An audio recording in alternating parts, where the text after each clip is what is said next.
Hello, it is Saturday, and this week we are talking about movies. I don't know about you, but that is like the most transgender topic I have ever heard.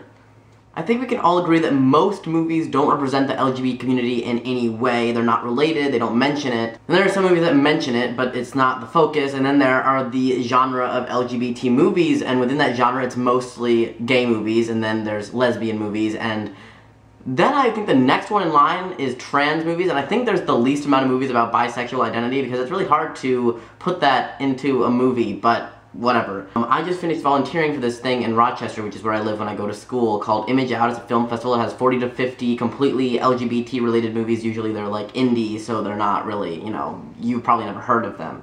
I'm such a hipster right now.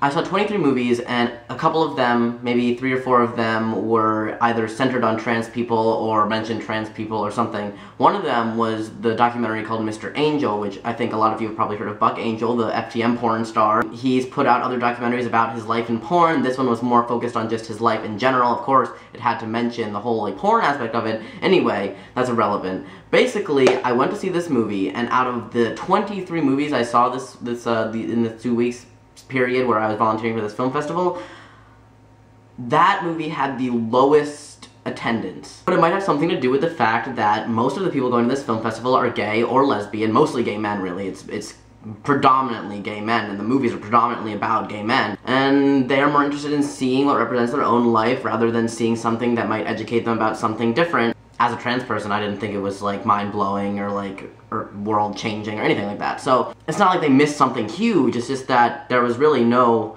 overwhelming desire from the community to go to a movie about trans people. I mean, honestly, the biggest purpose of this film festival was for people to be able to go and be able to see themselves reflected in movies, which they don't get to see very often because we are minorities. Gay, lesbian, bi, transgender, we're all minorities that don't see ourselves often in, you know, mainstream film. Now, if I went to a film festival and I was completely isolated and I didn't have other trans people in my life and I didn't see trans people in any kind of media, and I went to a film festival and had the opportunity to see a movie about trans people, I would probably pick that over a movie about something that I didn't know a whole lot about, even though maybe I wanted to learn about that. It's a catch-22, I guess.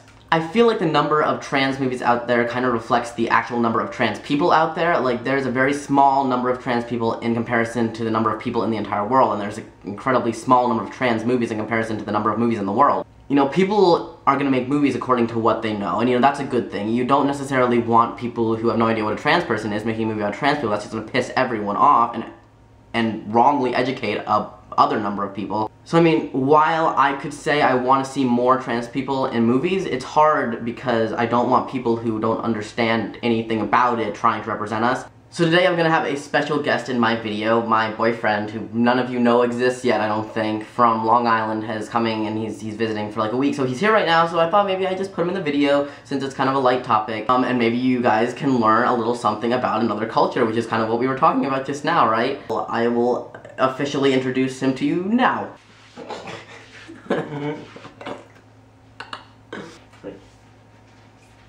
Hello, my name is Jaron. Last name George. I'm here with Val. I'm going to teach some LGBT words, signs. The G is gay, that's gay. Or you can finger spell it. The L is lesbian, this is lesbian. Some people sign this, and that's bad. It's a little too graphic, so you move it to there. Lesbian.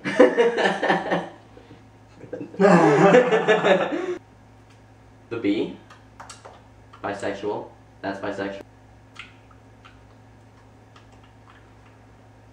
It's a new word, but before that you just finger spelled it. The T, it's trans, right there.